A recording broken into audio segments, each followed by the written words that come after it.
സൂര്യന്റെ സൗരജാലകളിൽ നിന്നും coronal mass ഇജക്ഷനുകളിൽ നിന്നും വർഷങ്ങളായി ഒരു നിഗൂഢ റേഡിയോ തരംഗങ്ങൾ പുറത്തുവരുന്നുണ്ട്.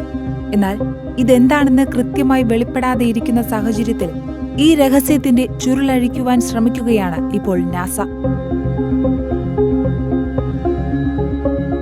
പതിറ്റാണ്ടുകൾക്ക് മുൻപ് തന്നെ ശ്രദ്ധയിൽപ്പെട്ട റേഡിയോ തരംഗങ്ങളെക്കുറിച്ച് പഠിക്കുന്നതിനായി നടക്കുന്ന ക്യൂബ്സാറ്റ് റേഡിയോ ഇന്റർഫെറോമെട്രി പരീക്ഷണം ക്യൂറി എന്ന പേരിലാണ് അറിയപ്പെടുന്നത്.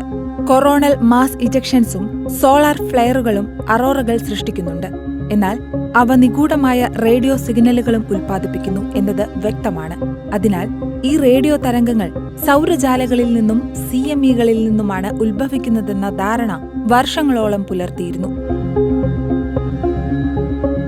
സൂര്യന്റെ ഈ അജ്ഞാത റേഡിയോ തരംഗങ്ങളെക്കുറിച്ച് പഠിക്കുന്ന ക്യൂറി ദൗത്യം ക്യൂബ്സാറ്റ് എന്ന് വിളിക്കപ്പെടുന്ന ഒരു ജോഡി ചെറിയ ഉപഗ്രഹ യൂണിറ്റുകളെ ഭൂമിയുടെ ഭ്രമണപഥത്തിൽ വിന്യസിക്കും. ഈ ക്യൂബ്സാറ്റ്സ് ഗവേഷണങ്ങളുടെ ആവശ്യകതകൾക്കനുസരിച്ച് വലിയ കോൺഫിഗറേഷനുകളായി സംയോജിപ്പിക്കാൻ കഴിവുള്ളവയാണ്. ഇതാദ്യമായാണ് നിയന്ത്രിതമായ രീതിയിൽ ബഹിരാകാശത്ത് ഒരു റേഡിയോ ഇന്റർഫെറോമീറ്റർ വിന്യസിക്കുന്നത്.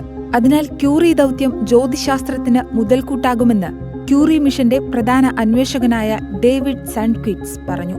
ഒരു ഷൂ ബോക്സിന്റെ വലിപ്പമുള്ള ക്യൂബ്സാറ്റ്സ് ഭൂമിയുടെ ഉപരിതലത്തിൽ നിന്ന് 360 മൈൽ വരെ ഉയരത്തിൽ വിന്യസിക്കും.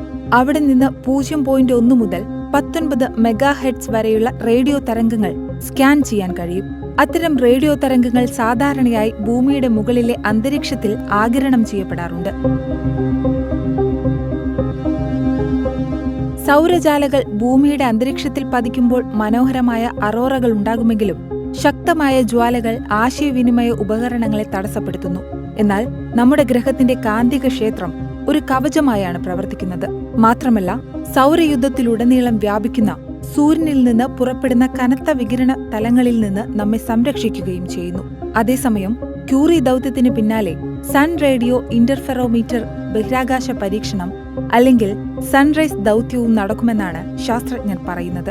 ക്യൂറി ദൗത്യത്തിന്റെ ഫലങ്ങൾ ഉപയോഗിച്ച് സൗര റേഡിയോ തരംഗങ്ങൾ ഉത്ഭവിക്കുന്ന പ്രദേശങ്ങളുടെ ദ്വിമാന മാപ്പുകൾ തയ്യാറാക്കാൻ 6 ക്യൂബ്സാറ്റുകൾ ഉപയോഗിക്കും.